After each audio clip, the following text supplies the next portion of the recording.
I remember the first day he walked in through the, he had to bend down coming through the door. I went, and when he stood up to his full height, I remember thinking, that's absolutely phenomenal. I've never seen anything like it in my life. You know, everybody rallied around him. We just loved him. I mean, he was so smart and so gentle and sweet. He was just a giant of a human being in every imaginable way, but particularly in the way of his heart. I remember he used to put his hand on my head, and when we'd be outside, and it was freezing cold where we were, and it would come down to here. His fingers would come here, and it would cover the back of my neck. His hand was so big, and it would keep me warm. I remember making a point of shaking hands with him every day, just to have the sensation of your hand disappearing into this mitt. His hand was this big. And action. Some people think wrestling is acting, it's like making a movie. When you're in the ring, you're on your own. If you do something wrong, they don't go to say, cut and do it again.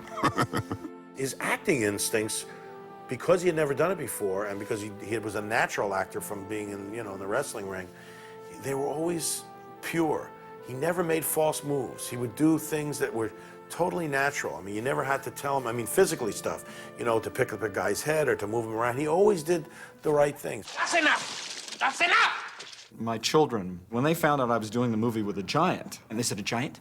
You're working with a giant, Daddy? Really, Daddy? You're working with a giant? How big is a giant, Daddy? Is he as big as a house? Is he as big as a car? Is he as big as the doorway over there? Can he get through the door when he... I mean, literally, they could not stop talking about Andre. So by the time they came to England, they were so sort of quivering to see Andre.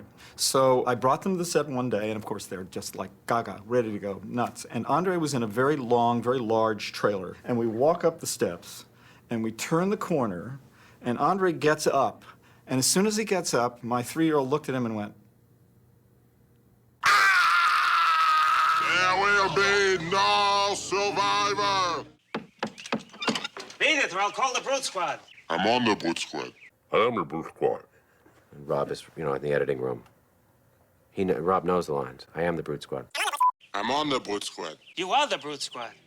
I loved Andre. He had this farm in North Carolina, as I recall, and he said he loved walking with the animals because they don't look twice at him.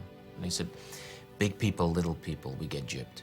It's difficult everywhere I go because they don't build anything for big people. They build everything for blind people, for crippled people, for some other people, but not for big people. So we have to fit in there. And it's not too easy all the time. Andre had difficulty bearing weight because of his back problems. So they hired a giant where they knew he couldn't speak English, but they figured at least they won't have trouble with any of the giant stuff. And he actually handled the English language fine and couldn't lift a feather. He couldn't even hold me. I had to be hooked up to cables when I'm supposed to fall into his arms. And, you know, 100 pounds, he couldn't, it killed him. My favorite moment with him, Andre and I were on the boat alone with only the script supervisor. Hello. She turned to Andre and she said, have you enjoyed this experience? Has it been enjoyable for you? Has it been pleasurable for you? And he said, oh, yes. She said, tell me how, what have you enjoyed about it? He looked at her and he said, without skipping a beat, nobody looks at me. There you have it. He was just one of the guys. So, Andre, tell us what it's been like for you doing this movie. Been a rotten experience, or has it been fun?